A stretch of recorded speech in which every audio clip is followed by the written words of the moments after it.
Paravur Kottakkavu saint Thomas Forane പള്ളിയിൽ പെസഹ ആചരണവും ദുഃഖവെള്ളി തിരുക്കർമ്മങ്ങളും ഭക്തിയാദരവോടെ നടത്തി.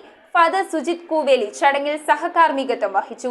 ഇടവകയിലെ യുവജനങ്ങൾ അവതരിപ്പിച്ച പീഡാനുഭവ രംഗങ്ങളുടെ ദൃശ്യാവിഷ്കരണവും ഹൃദയസ്പർശിയായി. യേശുക്രിസ്തുവിന്റെ കുരിശുമരണത്തിന്റെ ഓർമ്മയിൽ വിശുദ്ധ വാരാചരണം ആചരിച്ച ലോകമെങ്ങുമുള്ള വിശ്വാസികൾ യേശുവിന്റെ പീഡാനുഭവ സ്മരണയിൽ വ്യാഴാഴ്ച പെസഹയും ദുഃഖവെള്ളിയാഴ്ച തിരുക്കർമ്മങ്ങളും ഭക്തിയാദരവോടെ പറവൂർ കോട്ടയ്ക്കാവ് സെന്റ് തോമസ് ഫെറോന പള്ളിയിൽ നടത്തി. കുരിശുമരണത്തിന്റെ തലേനാൾ 12 അപ്പോസ്തോലന്മാരുമൊത്ത് അന്ത്യത്താഴം കഴിച്ചതിന്റെയും വിനയത്തിന്റെയും മാതൃകയായി ശിഷ്യന്മാരുടെ പാദം കഴുകിയതിനെയും അനുകരിച്ച് ദേവാലയങ്ങളിൽ കാൽക്കഴുകൽ ശുശ്രൂഷ നടത്തി. വികാരി ഫാദർ ജോസ് പുതിയടത്ത് അപ്പം മുറിച്ച് പാലിൽ മുക്കി നൽകി. ഫാദർ സുജിത് കൂവേലി സഹകാർമ്മികത്വം വഹിച്ചു. ദുഃഖവെള്ളിയാഴ്ച ഇടവകയിലെ യുവജനങ്ങൾ പീഡാനുഭവ രംഗങ്ങൾ ദൃശ്യാവതരണത്തിലൂടെ അവതരിപ്പിച്ചത് ഹൃദയസ്പർശിയായി മാറി. യേശുവിന്റെ ശരീരം വഹിച്ചുകൊണ്ടുള്ള പ്രദക്ഷിണവും നേർച്ച സദ്യ ആശീർവാദവും നടന്നു. വൈകിട്ട് നഗരി കാണിക്കൽ പ്രദക്ഷിണം, രാത്രി കോട്ടയ്ക്കാവ് പള്ളിയിൽ കബറടക്കത്തോടെ